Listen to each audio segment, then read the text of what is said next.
Suburban Insurgent, a veteran's crime odyssey, written and narrated by Green SK. Chapter 1. I do what I do. Definition from the Macquarie Dictionary. Insurgent, one who rises in forcible opposition to lawful authority, one who engages in armed resistance to a government or to the execution of laws. The criminal underworld is an invisible separatist state, forever embedded in every community.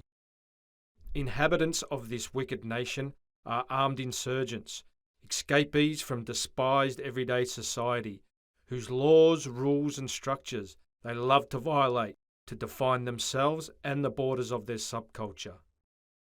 Inside the deviant subculture, kings, queens, captains and henchmen use cunning and brute force to get what they want and what every other person wants, but doesn't have the guts to take: wealth, power and prestige. One of these rogue realms exists in the northern and western suburbs of Melbourne, where massive industrial complexes and production plants meld with working class neighbourhoods. This mediocre grey landscape, where original thought and uniqueness are not encouraged or expected, has produced and will continue to produce some of the most colourful and notorious criminal figures in Australian history. Ex-soldier Jason Farrelly knew some of these figures quite well. Late one night, as he drove his blacked-out Ford V8 twin-turbo, four-wheel drive ute along a highway that cut through the northern suburbs like a black snake through a car park, Farrelly counted the number of people he knew in the Melbourne underworld. If he tried to count them on his fingers and toes, he would have been wasting his time. Since returning to his home city after a stint in the military, Farrelly had resisted the temptation to travel down the throat and into the diseased bowels of the gangland beast. Now, as each day passed, he was finding that one-way journey more and more enticing. Mundane, repetitive suburban life could not reach the sky-high levels of alertness needed to keep someone who had gone on military operations satisfied. A deep, dark, violent action void was screaming to be filled. Then there was his experience and skills which were crying out to be deployed. As the freeway ended and split in two like a forked tongue, Farrelly wound down the V8 twin-turbo and indicated to get into the right lane. Seconds later, the ute hurtled down a main road, passing quiet streets. In those streets lived gangsters and thugs whose neighbours knew what they did to pay their bills, but never dared to speak out against them. After going through a set of traffic lights, Farrelly pulled over on the left and parked just up the road from the Abundance Bar.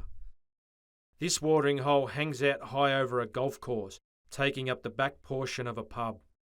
Every Friday night during summer, it attracts elite and local footballers. Where sportsmen go, pretty young ladies follow, and tracking them are hormonal young men. So it was an excited, fashionable crowd that gathered there this night. After locking his vehicle, handsome, well-built Farrelly strolled down the street towards the pub. To get to the Bundy, as it is known locally, you had to pass the glass doors of the Pokies Lounge till you got to the open wooden gates down the side of the venue. Security was standing just inside the gates. They consisted of two bulky, pleasant-natured Pacific Islanders. When they spotted an old friend coming their way, they smiled. "Jace, how are you, man?" one asked, shaking Farrelly's hand. "Looking for some work? We need a bloke for Friday and Saturday nights." "Yeah, you keen, bro?" Both Islanders inquired with enthusiasm, fully expecting Farrelly to say yes to their offer. "No chance, fellas. My days of working in pubs are well over." Slightly disappointed, the taller of the two tried to cajole Farrelly into agreeing. "Come on, it'll be like old times." "No way, I'm done." After some catch-up chit-chat with them, Farrelly headed into the bar to find some friends. On the Bundy's terrace, two redheads were leaning up against a tall round table with frosty glasses of beer in their hands. Darryl and Dean had already been at the pub for 2 hours and had managed to work their way through a couple of jugs of beer. Both blokes were married and a lot older than the other patrons. However, these trivial details never stopped either of them in their quest to fornicate with a cute young lady to boost their ageing, fragile egos. Darryl, the taller of the two, studied the young men around him with disdain. "Bunch of fucking puffs. Not a man amongst them, he remarked with a shake of his balding head. They pull the chicks, mate, Dean replied. And I told you before, we need to get some trendier kit, he added enviously. The well-groomed young men milling around in their tight T-shirts paid them no attention. Fuck that, answered Darryl. As far as he was concerned, the day of the great Aussie mail was over. After this depressing realisation, Darryl sculled his beer and headed to the bar for another jug. As the frustrated redhead waited amongst a three-deep crowd at the counter, his mate, the newly arrived Ian the Fijian, walked up to him. Get us a vodka lemon-lime bitters, Daz. You Fijian faggot, grunted Darryl. Lanky blonde Ian the Fijian wasn't from Fiji. Ian rhymed with Fijian, so naturally he was dubbed Ian the Fijian. After placing his order, Ian headed towards Dean. By now the Bundy was packed and jumping. A large flat-screen TV was showing the cricket and popular music was playing loudly. Pint-sized Dean, who was in animated conversation with Ian back at the table, was the first to spot Farrelly as he squeezed through the crowd. Jace, how are ya? Yeah, good I suppose. Yourself? Same shit, different day, mate. How was work? Dean asked to be polite. Shithouse as per usual, Farrelly replied bitterly. Before the catch-up talk had finished, Darryl turned up with a couple of jugs and a vodka. As they downed their drinks, Farrelly's three friends started telling tall stories, most of which he'd heard a million times before. Inevitably, they moved on to whinging about kids and marriage and how bored they were with their jobs. Farrelly checked his watch. If he didn't have to meet someone there, he probably would have headed home right then. Darryl slammed his empty glass down on the table and declared, This is bullshit. I'm off to get some shots. Farrelly handed Darryl some cash. Here, take this. It's my shout, he ordered. Darryl made his way to the bar. Fuck, he's fired up tonight. What's his go? Farrelly inquired. Chuckling, Dean answered, He's trying to lose some weight. His missus gave him some dodgy weight loss tablets full of pseudoephedrine. He popped half a pack at once and hasn't slept in 2 days. 30-odd minutes later, the two redheads were full of alcohol and fake self-belief. They wandered uninvited up to a group of ladies and tried to impress them with see-through charm and humour. After outstaying their welcome, Darryl and Dean were politely told to move on. Farrelly and the Fijian stood back, observing all of this in fits of laughter. But by the entrance of the men's toilet, Darryl eventually found two females who liked what he had to say, and he brought them back to the table. Earlier, these large young ladies were rebuffed by some locals at a nearby table, who sported mohawk and mullet haircuts, neck tattoos and pointy reptile skin shoes. Just as Farrelly started to kick back and enjoy his surroundings, a couple of guys came through the crush demanding his attention. The first one, who strutted around as if he owned the place, was pear-shaped and dressed like the fashionable types around him, except he was wearing a white sweatband on his head. Sweatband Boy was a local hood who sold drugs for an established crime syndicate. The mean-faced man behind him was tall and had a black goatee and slick-back hair, which coordinated with his all-black attire. He was a former light heavyweight boxing champion of the state. The two crims wandered from group to group, openly selling pills and powders where they could. When they got to a table of local footballers, they stopped and had a drink. Halfway through his mocktail, Sweatband Boy disappeared into the car park with one of the locals. While the man in black was waiting for his mate to return, he recognised a man he used to train with. He gave Farrelly a nod. A minute later, Sweatband Boy reappeared with a fatter pocket. Before getting to Farrelly's table, he groomed himself in a large glass window separating the terrace from the bar's interior. When the hoods finally arrived, the ex-boxer went straight to the man he knew and threw out his hand. "Me old sparring partner. How are you, mate?" "Yeah, good, champ." 10 years ago, Farrelly used to train at the same local boxing gym as the man in black, who back then was peaking as a pro. They did a lot of tough rounds together, as they matched up well not only in size and skill, but in heart as well. "Do you still train?" the ex-boxer asked Farrelly. Yeah, me and a couple of blokes get together once a week to train. Nothing too serious, though. You look fit, mate. How much do you weigh now, then? About 90 kilos, Farrelly replied as he checked out the ex-fighter's soft stomach hanging over his belt. Not one to be left out, Sweatband Boy thrust his hand out in front of Farrelly. G'day, bro. Zoran's the name. Farrelly looked the roly-poly gangster in the eye as he gave him a weak handshake. Right then, he dismissed Zoran as nothing but a comical crim not to be taken too seriously. Hey, if you blokes are looking for something to kick your party up a notch, give me a yell, yeah? Zoran announced before leaving the table with the man in black in tow. Once the Crims had drifted back into the crowd and were out of earshot, Darryl yelled out angrily, What a fucking knob! He thinks he's John McEnroe in the 70s with that fucking headband on. The young girls who were cuddled up to the redheads were oblivious to what was going on. Farrelly then felt his mobile phone vibrating in his pocket.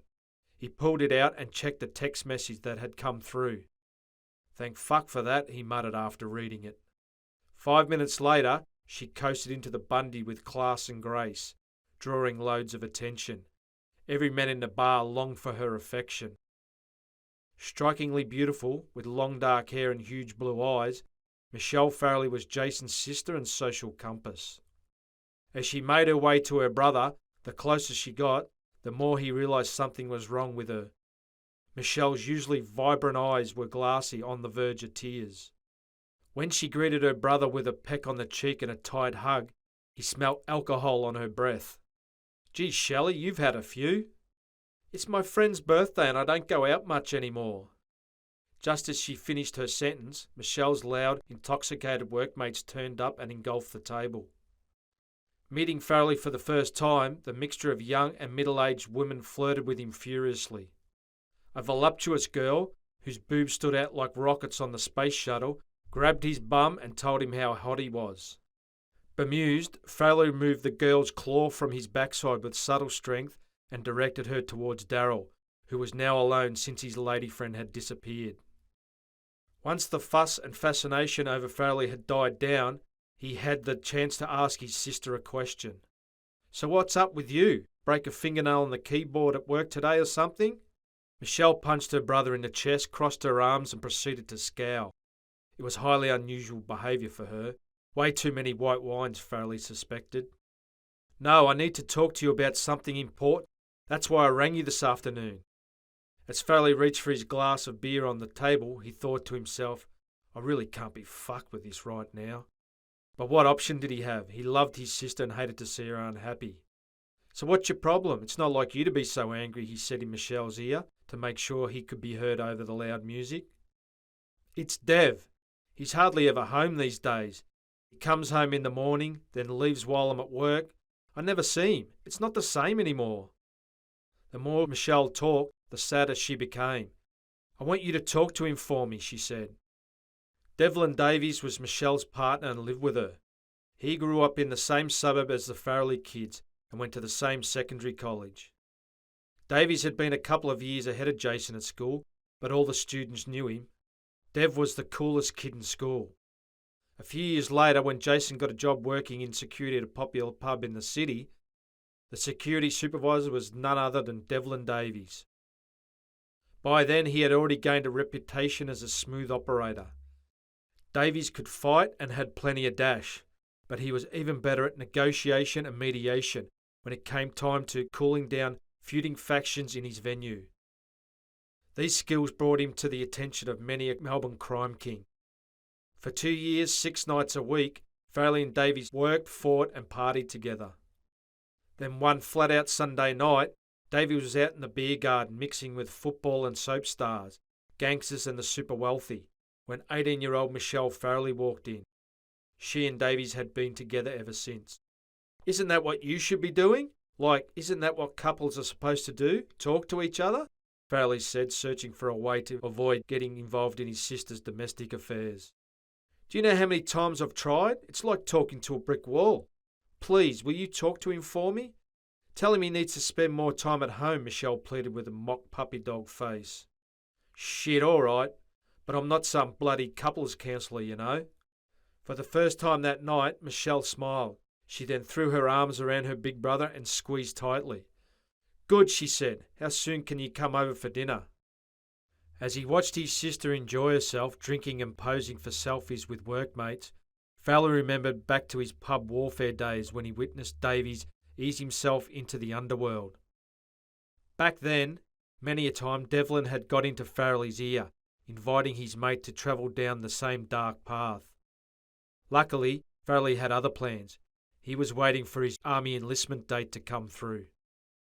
An hour later, Darryl was dribbling and so busy grabbing handfuls of big girl boob and backside, he failed to notice Sweatband Boy wander back to his table and make a play for a woman behind him. Relieved by the knowledge that her brother was going to help her, Michelle was sipping on another glass of white wine and was gossiping with a friend when Zoran grabbed her arm. "Hey, how you doing? Do you know who I am?" "No, and I don't care," Michelle replied as she pulled her arm out of the crim's grasp. Hey, you should be nice to me." "Fuck off, idiot." "Do you know who I am, bitch?" "Yeah, some fat ugly loser, now piss off." Michelle wrenched her arm out of the gangster's hand and looked around for her brother. Sweatband Boy was about to answer with something unoriginal from film or TV when he spotted someone ploughing through the crowd. Farrelly moved to stand in front of his sister. Alone, Zoran's big man behaviour began to waver. His chest and shoulders shrank, and his head seemed to get smaller. "So who are you to her?" "I'm her brother, fuckwit," Farrelly growled without disengaging eye contact with the gangster, but he noticed the man in black moving in beside his mate. The presence of the ex-boxer made Sweatband Boy swell up in stature and confidence again. "Mate, you're making a big mistake if you think you can take us on. My mate here used to be a pro boxer." "Is that right? Well, your mate there lost his last 8 fights by knockout, has a drug and grog problem, and I can see his hands shaking from here. And as for you," Farrelly calmly said, putting his right foot and shoulder forward ready to go, "you're fat and unfit and can't fight for shit. I can see that in your eyes. So you tell me who's making a big mistake." By now, Darryl and Ian had taken up positions next to Farrelly, ready to back him up. Little Dean watched on while hiding behind his glass of beer. The explosion of violent tension alerted everyone in the venue to a possible confrontation. Security staff picked up the changing crowd energy. Seconds into the standoff, the 3 main antagonists were surrounded by security. Knowing there was someone around to step in and stop him from copping a beating, Zoran sparked up again. "Bro, you're so lucky the bouncers turned up, otherwise you'd get smashed." Sick of the gangster's little boy bravado, Farrelly reacted with speed and power, grabbing Sweatband Boy around the windpipe, using his forefinger and thumb like a pincer. He squeezed and drove the crim backwards through the crowd. As people screamed and scattered in every direction, Zoran's eyeballs popped out of his skull and he gagged loudly. The man in black jumped in and punched Farrelly in the side of the head. Too focused on killing the roly-poly crim, Farrelly felt nothing and just gripped the man's throat tighter. The 2 Islander security guys expertly got the ex-boxer into a double-arm lock before wrestling him out beyond the front gates, onto the street. The thug's expensive black shirt was ripped off in the scuffle. Up against a wooden balustrade, weak-kneed and desperate for air, Zoran tried to prise his attacker's hand away from his throat. Growling and grimacing, Farrelly could feel his thumb and finger touch as he crushed the windpipe. Fully understanding who the quarrelling men were, the 3 remaining security men tried to free the gangster from Farrelly by pulling them apart. Eventually, Sweatband Boy lost control of his body and fell to the ground heavily, taking 2 security men with him. The sight of the unconscious drug dealer on the ground, together with the high-pitched screams from young women, brought Farrelly back to partial reality. The women had never witnessed someone choked unconscious. Farrelly had, but it had been a while. Back before the age of greater professionalism, throating blokes was bread and butter for pub security when removing troublesome males from a venue. So the sight of Zoran's eyes rolling back in his head as he fell asleep was sweet reminiscing for Farrelly. Concerned for the hood's health, one of the security staff put Zoran in the first aid recovery position. "Let's get out of here before the cops turn up, Jace," Ian suggested as he and Farrelly watched the gangster come to. The word cops pulled Farrelly right back into reality. Awaiting Farrelly and his friends as they wandered out of the Bundy and out onto the street was a shirtless, pissed-off boxer. Security stayed well back behind the pub's wooden gates. "Let's fucking bash the cunt," grunted Darryl as he saw the man in black. "Stay out of it. This has got nothing to do with you blokes," Farrelly ordered as he advanced along the footpath towards the thug. There were no attempts to arrange a treaty as the two former training partners strode towards each other. Steam blew from their nostrils as if they were enraged bulls about to butt heads. Before the ex-fighter got into punching range, Farrelly opened proceedings with a front push kick that caught his foe flushed in the sternum. Then driving off his back leg, he landed two straight right-hand jabs to his opponent's face with all his weight behind them. Shocked, Farrelly went back on his heels after a lightning 1-2 combination from the thug connected cleanly. Two hooks caught Farrelly high on the head as he tried to bob and weave with his hands up. The man in black kept swinging, but both combatants were way too close together for anything to connect decently. They traded punches with bad intent. A Farrelly left hook landed flush on the thug's jaw after he made a conscious effort to take half a step back to get the room needed to do damage. His opponent fell forward, slightly exposing the left side of his face.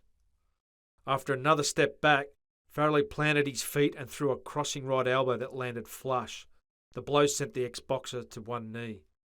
As his foe tried to grab him around the waist from a kneeling position, Farrelly delivered a driving knee to the bridge of his nose. Most men would have been KO'd by the knee strike, but not the man in black. He continued his hip-high tackle, taking Farrelly to the ground. As thick blood poured from the thug's nose, from underneath him a stronger, clearer-thinking Farrelly wrapped his legs around his foe's waist. He then pulled down his opponent's head, bringing him in closer so he didn't have the space to throw powerful punches. Then with his free hand, Farrelly reached into the thug's eye socket and started ripping. As the ex-boxer screamed, Farrelly rolled his opponent over onto his back and sat on the man's abdomen. Sensing a kill, Farrelly rained weighty punches and elbows down onto the bloodied face of the thug. If it wasn't for one of the islanders intervening, Farrelly would have kept unloading on the enemy's skull. The security guard picked Farrelly up like a kid and walked him up the street along the footpath well away from his victim. "Mate, you're so fucked. You don't know who you're messing with," Zoran screamed from the middle of the road. "You and your whole family are dead. Fucking dead." Furious that he'd been exposed and embarrassed in front of everyone at his local drinking hole, Sweatband Boy was yelling threats and insults at Farrelly at a rapid rate. Saliva flew from his mouth and his round head was going bright red. "You're fucked. I'm gonna shoot you, you fucking cunt." The drug dealer was so focused on Farrelly that he didn't hear the horn of the massive white vehicle speeding in on his right. The driver of the tip truck with a bobcat on the back tried to brake. Too late. Crunch. "Did you see that?" the islander next to Farrelly asked in disbelief after seeing the drug dealer crumpled up and tossed up the road like a rag doll. Farrelly chuckled. "Yeah, that would have hurt." A blood and brain-stained headband under a parked car 100 metres up the road was all that was salvageable of Zoran. Mid-morning in Chinatown 2 days later, Farrelly walked into a nearly empty cafe on the ground floor of a 3-level retail centre. Sitting alone at a table by the window inside the cafe was a stocky Asian bloke with a shaven head named Sonny. Farrelly and Sonny had met a year ago when they worked as security guards in a gatehouse together. They immediately hit it off, both being ex-army with operational experience and finding it tough to readjust to civilian life. They knew that the closer you are to death, the closer you are to life and living it to its fullest. This shared knowledge created a strong bond between the two, an us versus them type of bond. "So you're still keen to do this then?" "Absolutely," Sonny replied as Farrelly grabbed a seat opposite him. "Just making sure because this is a big step, you know. Fuck working in a shit boring job for the rest of my life." "I'm hearing you, mate," Farrelly sighed. "I'm hearing you. Now tell me about this gig." Always on the lookout for a get-rich-quick scheme, but usually of the legal variety, Sonny had heard of a regular large cash drop by gangsters there in Chinatown. These gangsters were the heirs to an extensive clandestine criminal network that had its historical roots in Imperial China. The network was not created for criminal activity, but for revolution and the overthrow of a dynasty. As time wore on, the secret brotherhood spread geographically and operationally, first across Asia and then across the globe to provide support for migrating Chinese. But due to its low-key, tight-knit, well-coordinated nature, it was a perfect fit for organised crime. In today's globalised world where people, money, goods, ideas and technology whiz around the planet at great speed, the same network has been prolific in the trafficking of sex, drugs and pirated goods, and at times worked to further the interests of the Chinese government. Sonny had become aware of this branch of the network through a nefarious cousin. It was shipping money into Melbourne to launder it over tables of the city's seedy casino. Sonny looked around the cafe, shifted in his seat and explained, "Once a month, this gang organises for a couple to fly to Europe to pick up anywhere between 4 to 6 million in cash. The gang then gets the pair to transport the money back to Melbourne. They always arrive at the airport in the morning."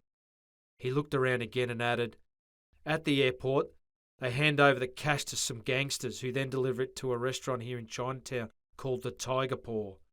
In the restaurant's upstairs office, the cash is split up and distributed for laundering." If they were going to hijack the cash shipment, the main problem the ex-soldiers faced was the amount of time Sonny's cousin would give them to move then hit the target. They would be notified anywhere between 1 and 24 hours before the shipment arrived. Now that Farrelly was filled in on the specifics, he and Sonny sat patiently, waiting for a message. Eventually, Sonny pulled his phone out of a pocket in his jeans and read a message. "Let's get going," he said. "About 5 minutes." Sonny and Farrelly left the retail centre through its sliding doors, stepped out onto the footpath of Little Bourke Street and looked for some concealment. They turned and smiled at each other as they saw a group of tourists coming down the street on a slow meander through the city. When the tourists passed the retail centre doors, Farrelly and Sonny fell in with them. As they walked down the hill, the ex-soldiers identified security cameras and personnel, located blind spots, of which there were plenty, covered an entry and exit routes like lanes and alleys, of which there were plenty as well, and generally got a feel for the area. The would-be heisters reached the Tiger Paw restaurant, a 3-storey neat box of a building, with long laneways running up either side. The tour party moved on, but Farrelly stopped under a black awning outside the eatery's front entrance and read the menu on the board beside the doors. Sonny stopped as well. After looking over the menu, they turned around and surveyed the killing ground where the vehicle transporting the cash would stop for a few seconds to unload. Minutes later, after continuing down the street, Sonny and Farrelly stood talking by an elaborately decorated archway that reached high over Little Bourke Street. Sonny calmly looked at his watch, then looked back up the hill from where they had come. No more than a second later, he murmured, "Here it is." What he saw was a black BMW entering Little Bourke Street the next block up. Both men moved off. The BMW was forced to stop 40 metres from the Tiger Paw as a delivery truck backed into a lane, blocking traffic. Farrelly and his mate slowed their pace as they wanted to pass the restaurant just as the drop-off took place. Eventually, the black sedan with tinted windows squeezed in between some parked cars and the delivery truck. The heist recon party picked up speed. As soon as the BMW pulled up outside the Tiger Paw, an Asian man dressed in jeans and tracksuit top, with a lean build and long straight hair, got out of the front passenger side of the vehicle and started scanning the area. Once the crim thought it was safe, he leant into the vehicle and ordered the drop to proceed. 2 tough-looking Asians jumped hurriedly back out of the back seat of the black car, lifted the boot and took out some heavy sports bags. The gangsters entered the restaurant carrying a couple of large heavy sports bags each. Meanwhile, the long-haired thug remained vigilant. After a few seconds, he turned and strolled into the restaurant. The BMW took off. Later that night, in the cramped kitchen of Sonny's inner suburban home, he and Farrelly scrutinised the clear footage of the cash drop on Sonny's laptop, which was on the bench. The film was from the body cam Sonny had hidden on his person as they passed by the delivery. "I thought I knew this cunt," Sonny said, pointing to the long-haired crim on the laptop screen. "He works for one of the biggest Chinese gangs here in Australia." "Fair dinkum," Farrelly commented. "We went to school together around here." "That makes things interesting," Farrelly remarked with a grin. Interesting in another way was the shift Farrelly agreed to in a shopping centre in a northern suburb. Sprawled out and surrounded by a sea of asphalt, the architecturally bland building was Farrelly's temporary place of work, and he hated the place. Just helping out a mate, he said to himself as he pulled his black ute into the shopping centre's car park. 2 more days to go, then that's it. Never again, he consoled himself as he slammed shut the Ford's door. He walked towards the centre, mentally preparing himself for another afternoon's play, which involved dealing with self-centred shoppers and shopkeepers and the nasty centre staff. As he'd suspected, it ended up as one hellacious afternoon, worse than any of the others over the last 2 weeks, which were all plain frustrating. A steady stream of calls over the radio drove Farrelly nuts.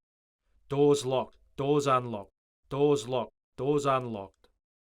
Then there was the dodgy air conditioning unit that kept breaking down because the centre staff was cutting maintenance costs.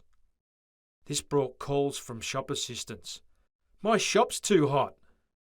An hour later, after Farrelly had done someone else's job of adjusting temperatures, came the inevitable. "My shop's too cold now." As an agitated Farrelly marched back to the security office at the other end of the complex, he noticed 3 men with steam cleaners cleaning the carpets in an empty shop in preparation for new tenants. "Let's hope the useless facilities manager has isolated that shop on the fire control panel," he said to himself. Back in the sanctuary of the security office, Farrelly unclipped the radio and keys from his belt and placed them on the desk in front of him. He dropped down into a chair behind him. He heard the fire alarm go off just as he started to relax and enjoy having the weight off his feet. A calm recorded voice over the PA told everyone to evacuate the complex in an orderly fashion. Fuck, does it ever end? Straight away Farrelly knew what the problem was. Knowing there was no fire, he took his time to get to the control room at the other end of the complex. Along the way, he noticed no customers or staff had made any attempt to evacuate. Instead, they just stood around looking at each other and wondering what to do. After strolling down a passage that led to a loading dock, Farrelly entered the panel room. He found the facilities manager standing in front of a flashing fire control panel, scratching his head and looking confused. "You didn't isolate that shop the carpet cleaners are in, did you?" Farrelly asked. The excuse offered made Farrelly laugh out loud. A lot later that night, Farrelly stood impatiently by the complex's large glass sliding doors, waiting for the last member of staff to leave so he could secure the centre completely. While he was standing there, his mind drifted back to a couple of hours earlier, when he stood in the centre manager's office being blamed for the fire alarm going off. Fucking arseholes, he thought. Fucking cowardly arseholes. That's what he thought of the centre staff when they conspired to concoct a lie to blame him for the fire alarm incident. While he was in this livid state, his mobile phone rang in the pocket of his black pants. It was his sister, Michelle. "Yes, what do you want?" "You sound grumpy, what's up?" "Just another day in paradise." "Oh well, why don't you come around for dinner tomorrow night then? And if you want, talk to Dev for me like we discussed." There was silence for a few seconds as Farrelly rubbed his eyes. Relationship fixing was not what he wanted to do this week. "Please, Jace, you promise," Michelle begged. "Yeah, all right. See you tomorrow night then." Tired and with his mind all over the place, Farrelly still had enough awareness to spot 2 figures outside the centre, moving out of the dark towards the doors. "Sorry, fellas, we're closed up now," said the keen-to-go-home Farrelly as he blocked the doorway. "Fuck you, bro. We want to use the toilets," aggressively answered one of the young blokes, who was dressed in a white singlet and a baseball cap. "Sorry, we're closed." "Fuck you, we want to use the toilets." Farrelly shook his head, then walked inside and over to the door lock on the wall next to the entrance. He found the right key on the bulging keychain hanging off his belt, and then locked the last exit of the night. "Hey, Mr. Security, you're a fuckwit, you know that? Come out here and I'll fuck you up." Farrelly ignored the hollow threats from the other side of the secured doors. But as he walked back to his office to sign off, he had all sorts of psychotic ideas running through his mind, all of them ending with those 2 punks dismembered and lying in a shallow bush grave. After signing off and alarming the shopping centre, Farrelly slipped out of the dark complex via a side door and stood in a shadow, surveying the car park. When he was satisfied there was no nasty surprises awaiting him, he headed for his vehicle. Halfway to his black ute, Farrelly decided to do a quick patrol in his car around the complex for one final check, just to make sure everything was secure. He was exhausted and wondered why he was bothering to go beyond what he was getting paid for, especially for people who treated him like a faceless fool. The answer was professionalism. Farrelly wasn't dropping his standards for anyone. That's what separated him from the rest. As he drove his four-wheel drive through a section of the car park, Farrelly saw a parked sedan 100 metres away. The rusted-out red car had expensive wheels on the front and cheap ones on the back for burnouts. Even with little light to go by, Farrelly still recognised the two people sitting on the bonnet of the vehicle smoking cigarettes. Slowly the black ute idled up, then stopped to the left of the sedan. The Ford's dark windows strained the eyes of the two young men as they tried to see who was driving this menacing machine that appeared out of the night so suddenly. Meanwhile, the driver mulled over what he knew about men. 95% of men are cowards full of bullshit and bluster, he mused. There are a few men who will, one-on-one and without question, physically take on someone of the same size who they suspect will fight back and give a good account of themselves. The majority of the hard men we idolise in society only use violence when they're surrounded by people they know will back them up, are carrying a superior weapon, or understand that they can beat their opponent easily. The last 5%, who take on all comers and numbers, are either psychopaths, fueled by drugs and alcohol, or truly men to be feared. Armed with this knowledge through life experience, Farrelly got out of his ute and covered the few metres between the vehicles like a man with purpose. At times like this, Farrelly wished he'd had his phone out and was recording the unfolding situation. The look on the faces of the two young blokes sitting on the car was one of shock and fright as he advanced towards them. "I'm out here, now what?" the security guard said as he stood beyond an arm's length of one of the lads. "What's that, bro? What are you talking about?" said the closest youth, who had earlier issued the threats to Farrelly. "You said if I came out here, you'd fuck me up." "Nah, mate, relax. Just fucking around." Farrelly took a small step forward and gave the young bloke a cracking open hand slap across the face. His hand stung so much he had to give it a shake. The lad held his marked face and was on the verge of tears. "What's your fucking problem, bro? We didn't do nothing to you," the other youth yelled. That was a big mistake. Farrelly stepped towards him and gave him a slap as well. His response was to roll off the bonnet of the car and go for the door handle on the driver's side door. "Is that it?" shouted Farrelly as he shoved the young bloke away from the door with tremendous force. "Is that it? Is that all you got, after all that mouthing off?" There was no response to Farrelly's verbal and physical questions. Nothing came back. No fight, no words, nothing. All the two young men did was to get into the sedan and drive off in a hurry. When he got back into his own vehicle and drove off, Farrelly was more wound up than ever. Sleep and peace would be impossible for the next week. Quote from Karl Marx: "Men make their own history, but they do not make it just as they please. They do not make it under circumstances chosen by themselves, but under circumstances directly found and given and transmitted from the past." Soft outdoor lighting lit up Michelle Farrelly's modern two-storey mansion, which was in a new estate surrounded by similar homes. Jason Farrelly parked his ute outside his sister's house, wandered up a paved path and knocked on a solid wooden door. When she answered the door, Michelle was excited, probably believing things were about to change for the better. She hugged and kissed her brother, then led him over the Tasmanian oak timber floors to the spacious dining and living area that adjoined the kitchen. "So where's the devil himself?" Farrelly inquired as he sat down at a large rectangular dining table. "He'll be home soon, I think," Michelle answered hopefully, while checking on the scrumptious-smelling lamb roast in the oven.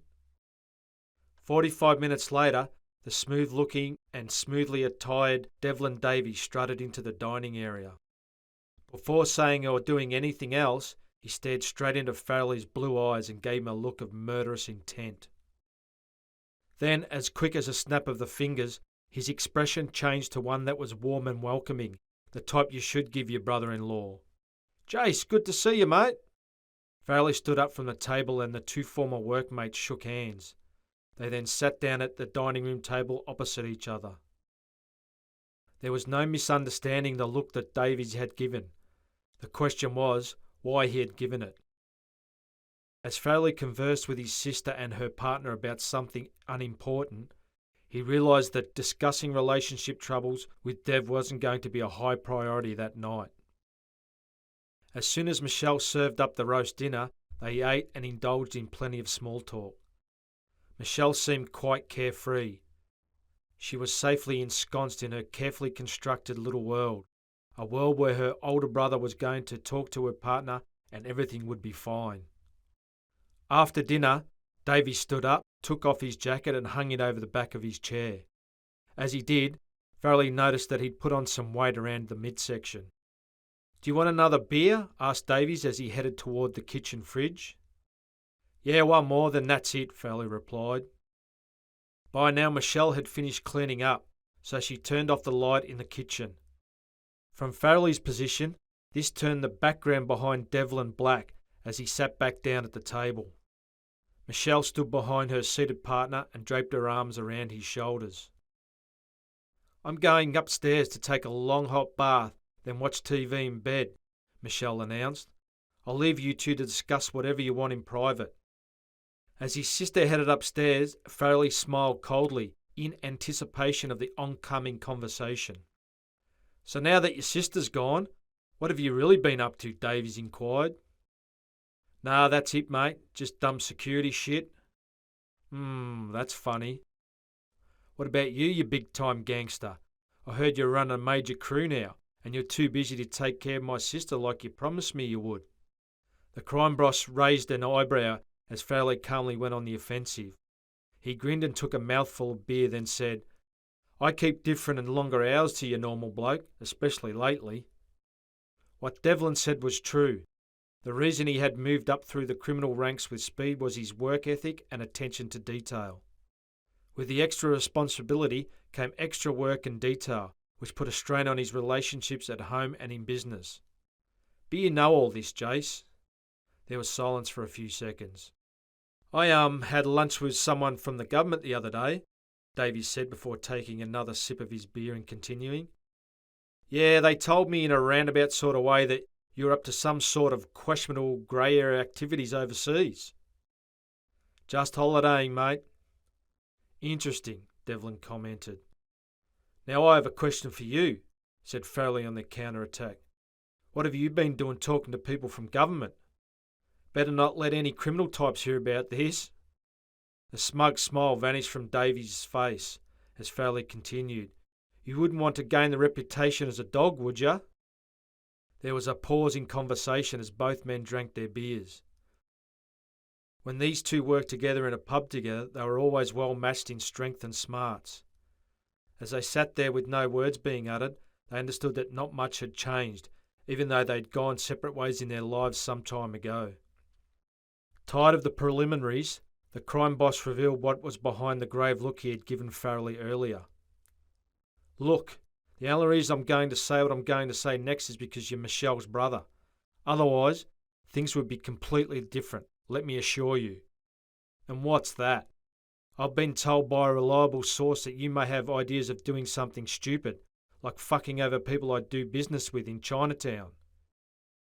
Taken aback, Farrelly didn't answer the accusation. He just looked into Devlin's eyes. "You're not with the army now, mate. This is Melbourne. If you start any trouble in Chinatown, you'll be getting in over your head, trust me," Davies warned aggressively.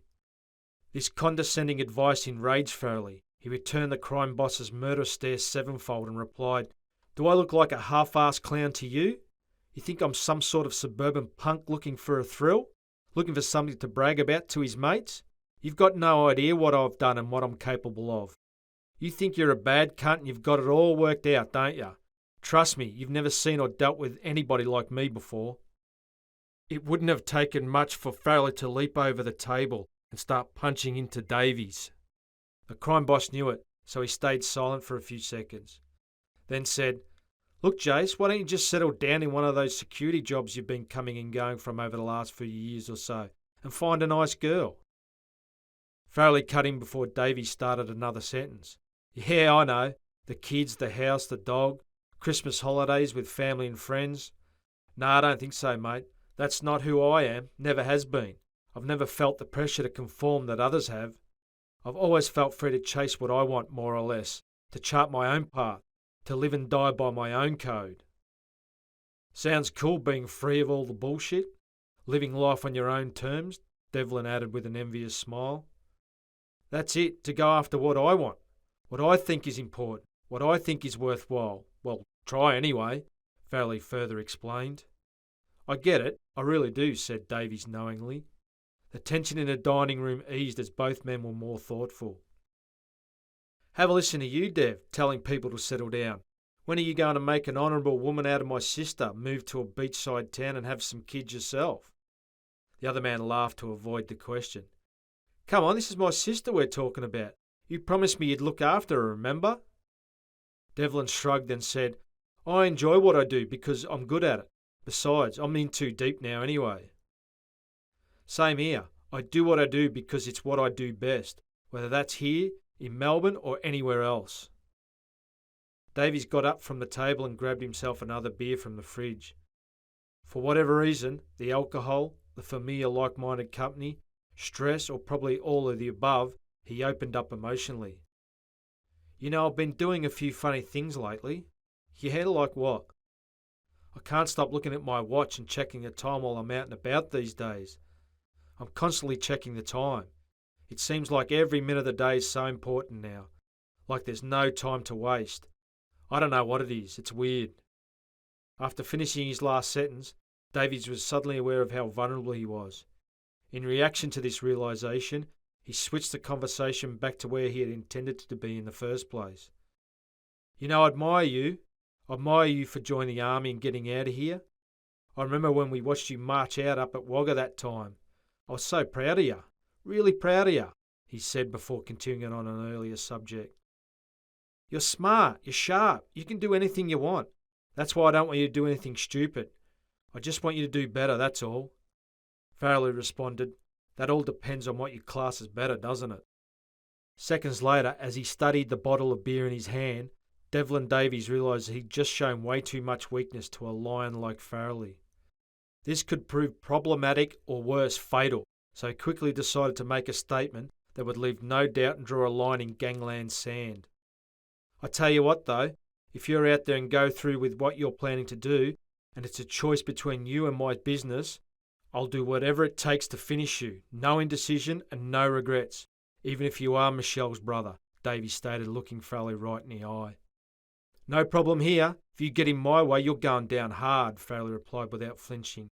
End of conversation.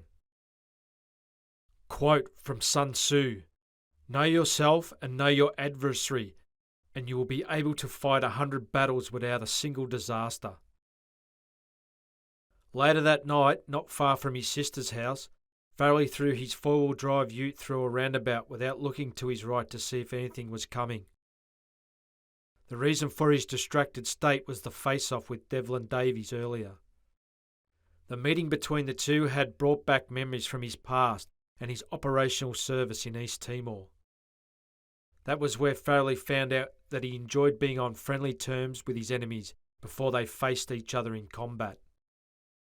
Many years back, on a stinking hot, humid morning inside a high-walled former school that was being used by the Australian Army as a base, Private Farrelly was walking out of the green canvas mess after a big breakfast. Before Farrelly reached his quarters, his Section 2IC approached him and informed him that he'd been tasked to go over the border. A party of high-ranking officers were off to a monthly meeting with their counterparts from the Indonesian Army. Mid-morning, 3 six-wheeled troop carriers left the fortified school with the chatty officers seated in the back. Farrelly was armed and sat up in the cab of one of the vehicles with its driver. As the small convoy went west following a sealed road that hugged the coastline, Farrelly wondered if he would run into an Indonesian soldier he had met previously. A few minutes later, the convoy pulled up at Junction Point Alpha. This temporary junction point was an official crossing point between Indonesia and East Timor. Everybody dismounted from the vehicles, then left their weapons and webbing inside the East Timor Customs House, which was a corrugated iron shed with its back to the turquoise sea. The weapons were to be minded by fellow soldiers manning the point. Once the party was back in the troop carriers, the convoy continued west and crossed over a small bridge that signified crossing the border. Moments after crossing the bridge, they came across a small fishing village amongst some trees, where the locals lined the road to view their visitors. The convoy halted in the middle of the village. The Australian officers jumped from the army vehicles and greeted their Indonesian opposite numbers, before walking off between two buildings toward a giant white marquee that had been erected on the grass foreshore for the meeting. After parking just up the road behind some thatched buildings by the beach, Farrelly and colleagues slipped out of the army vehicles, not knowing what to expect. Locals stood nearby staring at the foreign soldiers, making the situation a little bit more uncomfortable. An Indonesian army corporal appeared from behind one of the small buildings to the Australian soldiers' front and went to walk by them. But for whatever reason, he changed his mind and instead of walking by, he stopped, turned and approached the Australians. Not as overwhelmed as the others, Farrelly stepped forward and greeted the corporal. With his limited English, the Indonesian eased tensions as he joked and talked with Farrelly, who was enjoying hanging out with the enemy. The whole atmosphere changed after that, and more Indonesian soldiers turned up. Both sides swapped stories and gear. The Indonesians liked to hand over uniforms and berets in exchange for fishing or men's magazines. As this was going on, an Indonesian soldier walked toward Farrelly, whom he recognised instantly. Farrelly had met him at a previous meeting back on their side of the border. He was a diminutive, polite, softly spoken, inoffensive man. He claimed to be a regular infantry soldier who just happened to speak perfect English. After a handshake, the Indonesian soldier, subtly and in between more normal questions, started inquiring about Australian troop size, movements, communications, and special forces. From their first meeting, Farrelly had already figured that this guy was most likely with Indonesian Special Forces Unit Kopassus, not infantry. As the Australian deflected a lot of the polite probing, he observed a change in attitude in the eyes of the Indonesian. He had come to the realisation that he was wasting his time trying to extract info from Farrelly. So the game ceased and lighter subjects were discussed. The soldiers from the two opposing forces were enjoying their unofficial conference when the Australians were told to mount up by the Australian officer who had just come from the meeting. When Farrelly shook hands with the Indonesian and said goodbye, they looked each other in the eye and grinned. Because of their two meetings, they now shared a bond.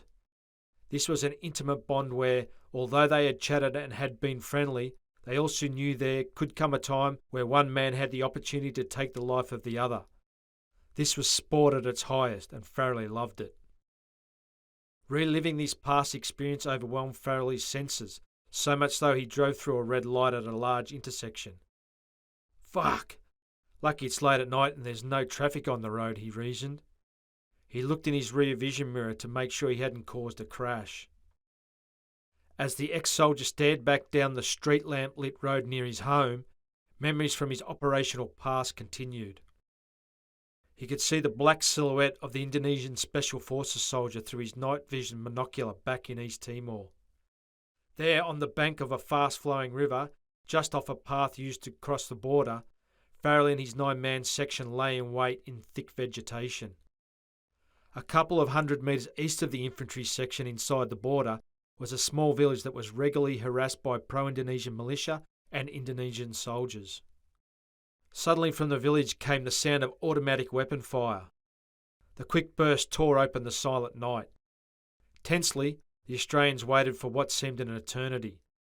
Then, from their left, someone slight sneaked along the trail with an assault rifle slung over his back.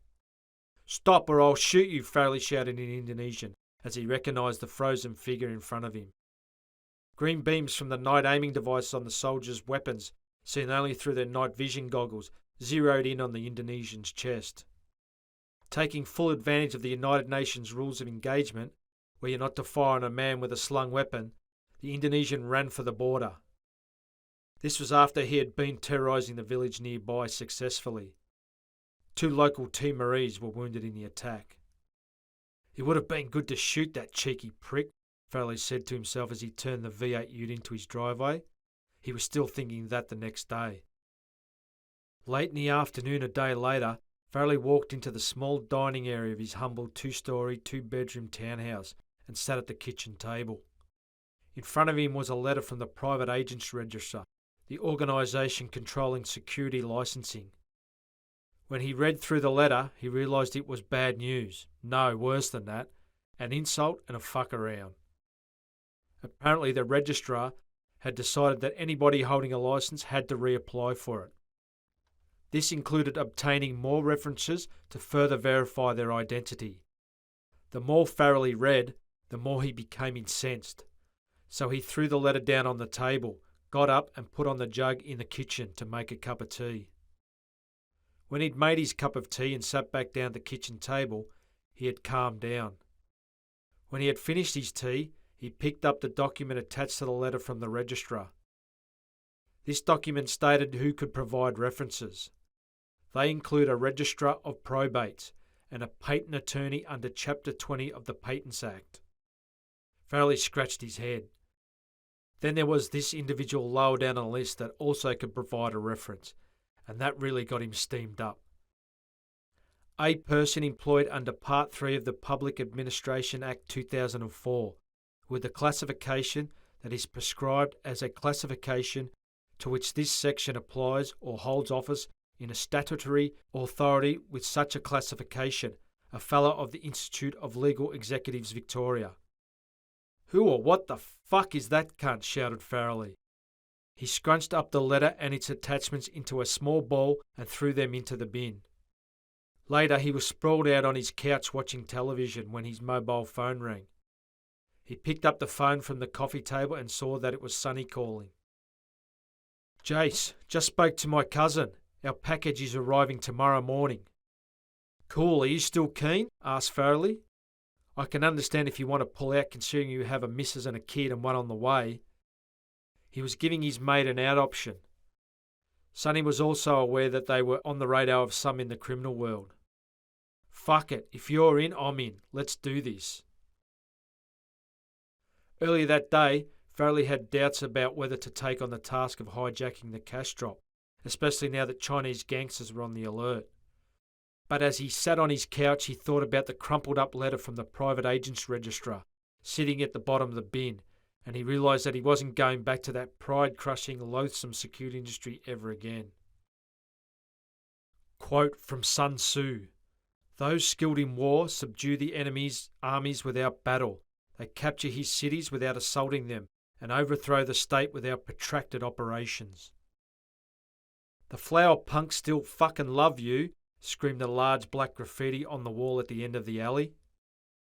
Devlin Davies was sitting by the graffiti in the passenger seat of a parked black Mercedes-Benz. The alley was just up the road and opposite the Tiger Paw restaurant in Chinatown.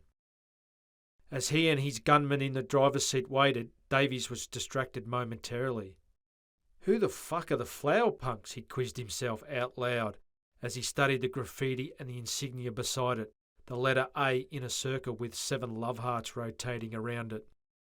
Who or what? The tracksuit-clad, rough-headed gunman inquired as he looked to his front, an AR-15 assault rifle sitting across his lap. In support of Davies and his off-sider were 2 vans parked amongst luxury cars in a vacant lot directly opposite the Tiger Paw. In the back of these vans, armed with assault rifles, were Chinese gangsters wearing anti-ballistic vests. More armed and ready Chinese gang members were out the back of the restaurant. Devlin's mobile phone rang on the dash of the Mercedes-Benz. He snatched at it anxiously. "Yeah, mate. Yeah, okay. Yeah, no problem." "What's the go?" the gunman asked. Devlin looked at his watch again, then replied, "Everyone's in place. This should go down within the next hour or so." He gripped a 9mm pistol in his hand more tightly. As Devlin Davies waited nervously in Chinatown, the doors slid open at the international arrivals area inside Tullamarine International Airport. An unassuming middle-aged couple pushed an overloaded cart each through the doors. Edward and Hattie Peregrine, both bespectacled and wearing corduroy pants, were moments away from a big payday. This showed in their hurried movements and machine gun chatter as they pushed through the crowd waiting for friends and family in the large arrival area. Moments earlier, as they passed through customs, the couple had controlled their emotions so as not to attract too much attention. The Peregrines looked and lived like a normal middle-class loving couple, not money smugglers. You would more likely find these two attending a book club than being involved in organised crime. How did they become entwined with a Chinese crime network? Big easy money brings together interesting bedfellows. Before this smuggling opportunity turned up, that country property on the beach with the cottage on it seemed a little out of reach. As they exited the terminal, Hattie discussed how they were going to furnish the quaint home. Edward was dreaming of fishing off the beach. As the thrilled pair and their noisy carts rattled across the zebra crossing outside the terminal, the phone in Hattie's hand started to ring. "Hello, Hattie speaking," she answered as she was about to enter the multi-layered car park opposite the terminal. "Level 2, Area M, black BMW," instructed a clinical voice before hanging up. Leaning over the handrail of the car park's second layer, observing the airport service road, was a street-hardened Chinese gangster. The long-haired man placed his mobile phone back in his jeans pocket, then watched as the two money mules made their way into the car park's ground floor. As they reached the building's elevator, Hattie told her husband where the handover would take place. The couple smiled at this piece of shared information. Edward could smell salty sea air already. The wide silver doors of the lift opened and Edward gave his wife a hand to roll her heavy trolley forward. When she was set, he pushed his cart in as well. Hattie reached to press the button that would shoot them up to the second level. A split second before the elevator doors closed, a hand appeared from nowhere. Someone reached in and placed a hand over the edge of a door, causing the doors to retract. Two serious-looking men squeezed into the lift. One was a stocky Asian guy, the other a tall, well-built, handsome bloke with short dark hair. In the illuminated lift, the two guys had their backs to the Peregrines who, along with their gear, were stretched out along the back of the elevator. The Asian man pressed the button for level 1. "Just come back from Europe, have we?" asked the taller man facing the doors. Yes, how did you know that?" Edward inquired suspiciously, with a glance at his wife in the opposite corner. "The sticker's on your luggage." "Oh yes, of course," Edward replied, as he became fixated on a Qantas tag on the handle of one of his cases. As soon as the lift doors opened a touch on level 1, Sonny slid through them quickly. Once in the foyer, Sonny took a good look around before placing his hand over the edge of a door that was already retracted all the way back. Farrelly stood firm. "This is your stop, old-timers," Farrelly announced while turning around to face the Peregrines. The couple looked at each other with concern. "No, I think it is level 2 that we want, thank you very much," Hattie assured Farrelly politely. "No, trust me, this is definitely your stop." Facing each other, the Peregrines communicated by look only. "Sir, I don't know who you are," said Edward, "but you are making a very big mistake." "Really?" replied Farrelly with a smile. Sonny, who was holding the doors open and keeping an eye out, grinned as well. "Yes, we have friends waiting for us on the second level, who may become very nasty if their goods are not delivered." Casually, Farrelly responded to the threat with, "Fuck your friends." He pulled open his black jacket to reveal a holstered pistol. Without thinking, the Peregrines complied with the wave of Farrelly's hand, which ordered them to move out of the lift. Once out of the elevator with their gear, they were relieved of their luggage by Sonny and Farrelly. Knowing the Chinese gangsters the next follow-up would soon be wondering where their money was, Sonny and Farrelly pushed the loaded trolleys as fast as they could go. They had a delivery van parked not far from the elevator. 2 days after the heist, Jason Farrelly walked through his local leisure centre car park. He had just swum 1,500 metres and felt fantastic, the best he'd felt in a long time. As he rubbed his stomach in anticipation of a big lunch, he noticed a black Mercedes-Benz parked nose out next to his ute, which was parked likewise. He could see two men sitting in the Mercedes waiting for him, but wasn't worried as he knew the man sitting in the passenger seat. As Devlin Davies got out of the Benz, his body language said he was anxious, even if the grin on his face tried to convey something different. "My favourite brother-in-law, how are you, mate?" "Excellent, never felt better." Now that they were within a metre of each other, they looked each other in the eye. There was silence for a second. Farrelly stared at Dev while he blinked and decided what to say. He now understood that he had the upper hand in their relationship. On the other hand, the crime boss understood he wasn't dealing with a naive, adventurous fool, as he had arrogantly suspected before. "So it all went to plan then?" "Plan? What plan? I don't know what you're talking about." "Come on, Jace." Davies waited for a response that he knew wasn't coming. Then, to save time, he decided to speak bluntly. "The boys from Chinatown are fucking pissed off, mate. They haven't taken too kindly to being ripped off. They're hell-bent on getting back that cash and beheading those responsible before posting it on the internet as a warning. I wouldn't want to be in the shoes of the blokes that ripped them off." Davies' little speech left Farrelly unmoved. "I can't protect you, Jace," warned Davies with a look of feigned uncertainty on his face. "Is that it? Is that all you had to tell me?" "Yeah, that's it, mate." Unperturbed, Farrelly took his keys out of his pocket and strolled towards his vehicle. As he passed the front of the Mercedes-Benz, Farrelly turned his head and gave the gunman in the driver's seat a look of nothing but contempt. With an AR-15 sitting across his lap, the gunman returned Farrelly's glare with interest.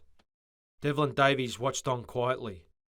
Farrelly was just about to get in his V8 when Davies found some words.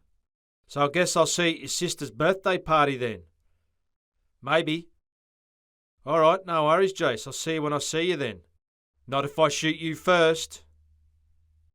End of chapter 1.